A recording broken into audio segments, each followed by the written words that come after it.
Second in लोगों को start करिए जिसमें हम 9 अलग अलग पार्ट्स बनाएंगे आर्थिक साक्षरता क्यों सीखी।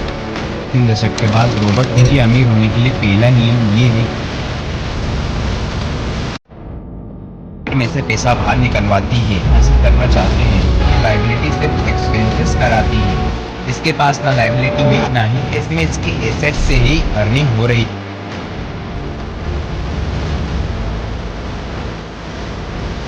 फाइनेंशियल सिर्फ एसेट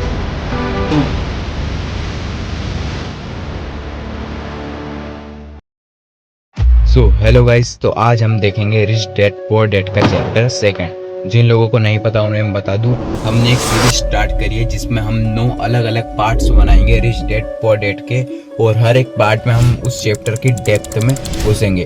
फर्स्ट चैप्टर हमने पिछली वीडियो में कंप्लीट। जिन लोगों ने वो वीडियो अभी तक नहीं देखी वो जाकर देख लें। तो चलते हैं हमारी आज की वीडियो पर, गेट सेट एंड गो। तो सेकंड चैप्टर का नाम है आर्थिक साक्षरता क्यों सीखें।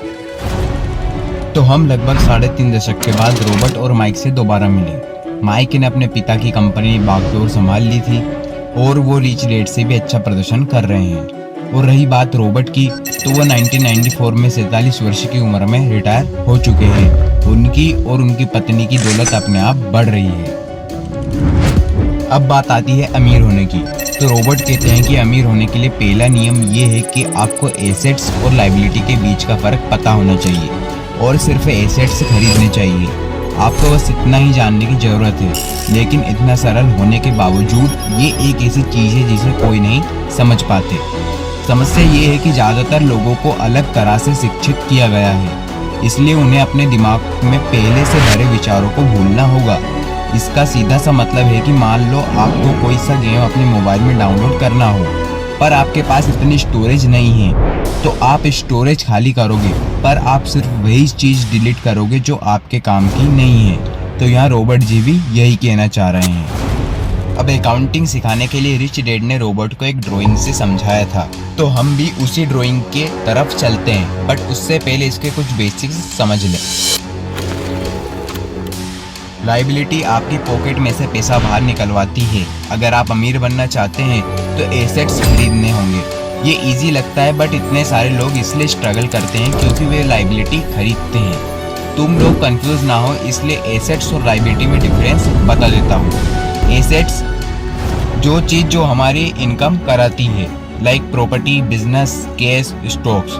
लायबिलिटी जो चीज़ हमारी जेब से पैसा निकलवाती है, जैसे loan, car, bike, debt, tax, etc। यदि आप दौलत हासिल करना चाहते हैं तो आपको अपनी समझ को बढ़ाना चाहिए। अब हम हर एक ड्राइंग की एरो को समझकर देखेंगे कि कैश फ्लो कहाँ हो रहा है। इससे तुम्हें उससे फाइनेंशियल पोजीशन की कहानी समझ में आ जाएगी। तो ये एक लायबिलिटी का कैश फ्लो है। इसमें हम एरो पे ध्यान दें तो समझ आ रहा है कि लायबिलिटी सिर्फ एक्सपेंसेस कराती है, जेब खाली कराती है, भरती नहीं है। अब ये एक गरीब इंसान का कैश फ्लो है। इसमें उसके पास नौकरी से पैसा आ रहा है और टैक्स, रेंट, किराना, यातायात, क्लोथ, इनमें खर्च हो जाता है। इसके पास ना लायबिलिटी है ना ही एसेट्स हैं। ये एक मिडिल क्लास इंसान का कैश फ्लो है।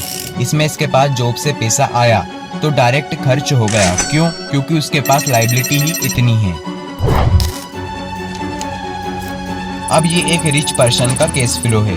इसमें इसकी एसेट से ही अर्निंग हो रही है और खर्च में सिर्फ टैक्स और मार्गेज पेमेंट हो रहा है। अब इसके पास एसेट्स में ही बहुत चीज़ें हैं, जैसे रियल इस्टेट जो कि रेंट के रूप में अर्निंग कराता है, शेयर मार्केट उधर से भी ये अर्निंग करता है, कैश जो कि ये लोग को इंटरेस्ट पे देकर अर्निंग करता है। ये इजी सा चित्र बताता है कि हर व्यक्ति को पैसे कैसे संभालने चाहिए।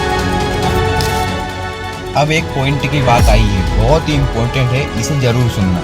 तो रॉबर्ट जी कह रहे हैं डेब्ट में फंसे लोग ये सोचते हैं कि ज़्यादा पैसा कमाना ही उनकी समस्या का हल है, लेकिन ज़्यादा पैसा से उनकी समस्या नहीं सुलझ सकती, उल्टे वे कई गुना बढ़ जाती है। इसलिए इतने सारे लोग जिन्हें अचानक बहुत सारा पैसा मिलता है, जैसे लॉटरी या विरासत से, वे तेजी से सब बर्बाद कर देते हैं। ज़्यादा पैसा का परिणाम होता है कि खर्च भी उतना ही बढ़ जाता है। इतने सारे लोगों में जिस चीज़ की कमी है वो है फाइनेंशियल नॉलेज। इसलिए वो अपने पैसे में सफल होने के बावजूद पैसों की तंगी से परेशान रहते हैं उन्होंने पैसा बनाना तो सीख लिया, लेकिन ये नहीं सीख पाए कि इसका मैनेजमेंट कैसे करें। कई लोग ये मानते हैं कि उनका मकान एक एसेट है, बट रॉबर्ट सिखाते हैं कि मकान एक लायबिलिटी है, क्योंकि ये पैसा आपकी जेब से बाहर निकलवाता है, केवल टैक्स और खर्च के कारण नहीं, बल्कि प्राइस मूल्य कम होने और अवसर छूट जाने की वजह से भी, क्योंकि आपका सारा पैसा आपके घर में बन जाता है, इसलिए आप किसी दूसरी जगह उसका निवेश नहीं कर सकते। इसलिए आप इन्वेस्टमेंट के एक्सपीरियंस और एजुकेशन से वंचित रह जाते हैं।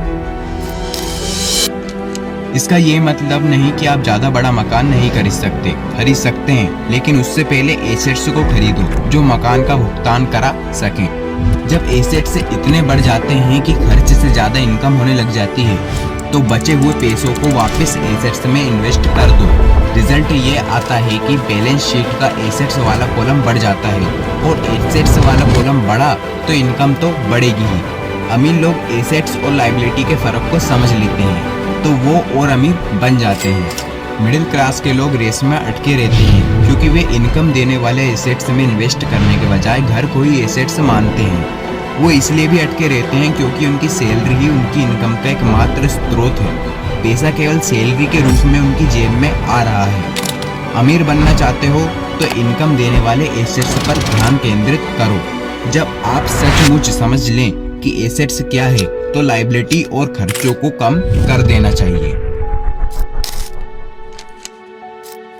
अब इसके कुछ याद रखने के पॉइंट्स। फर्स्ट, इम्पोर्टेंट ये नहीं कि आप कितना ज्यादा पैसा कमाते हैं, इम्पोर्टेंट ये है कि आप कितना पैसा रख पाते हैं। सेकेंड, बुद्धि समस्या को सुलझाती है और पैसों को उत्पन्न कराती है। फाइनेंशियल एजुकेशन के बिना पैसा जल्द ही खर्च हो जाता है। थर्ड, अगर आप एक एम्पायर खड़ा करने की सोच रहे हैं, तो पहले गहरे गड्ढे खोदें और मजबूत नींव डालें। फोर्थ, अमीर लोग एसेट्स इकट्ठे करते हैं और गरीब मिडिल क्लास के लोग लायबिलिटी इकट्ठे करते हैं और उन्हें ही एसेट्स समझ लेते हैं। फिफ्थ, 80% फैमिली की फाइनेंशियल स्टोरी ये होती है कि वे आगे बढ़ने के लिए हार्डवर्क करते हैं, बट उनकी ये कोशिश बेकार जाती है, क्योंकि वे अपना जीवन एसेट्स खरीदने के बजाय लायबिलिटी खरीदने में लगा देते हैं। तो गाइस, कैसी लगी वीडियो? उम्मीद है अच्छी लगेगी। अच्छी लगे तो लाइक सब्सक्राइब कर देना, और हाँ, इसका पार्ट 3 भी जल्दी आ जाएगा, तो उसे देखना मत भूलना। मिलते हैं नेक्स्ट वीडियो में, जब तक के लिए गुड बाय।